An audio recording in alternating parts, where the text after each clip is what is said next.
You can recycle all sorts of copper and aluminum wire. For example, this is just, I think this is from an old plug, and you can see the 3 wires right here. They're inside of it, and they're copper.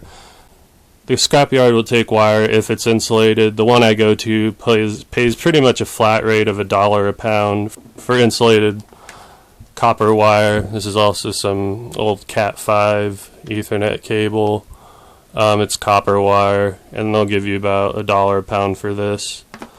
And with wiring, you want to make a judgment call whether or not it's worth your time to strip the wire down to the copper.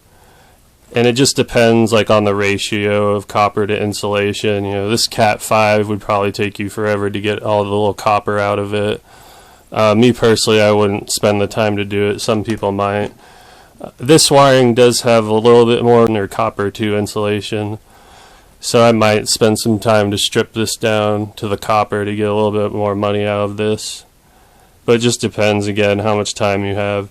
And some scrap yards will actually have you separate the different types of wire. If it's like 15% copper, 75% copper, it just depends. And then the other percentage would be the percentage of insulation.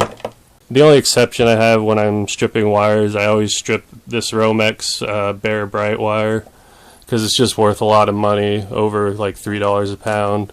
And so I just right now have a big ball of it going, so it's a couple of pounds right there. When you're selling old wire, another thing you want to take into account is if the ends are gold plated, which these are. And I typically will strip the ends off and then just recycle the wire as it is.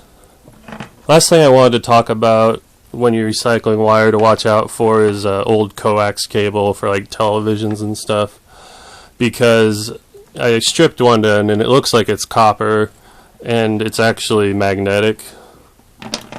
So it's not, it might be, I'm not totally sure, but it's copper plated maybe or something, but this isn't really worth much. They'll just, if you take it to a scrapyard, they may just put it in with your steel, but you won't be able to recycle this with normal insulated wire that's non-magnetic. So that's just another thing to look out for when recycling wire.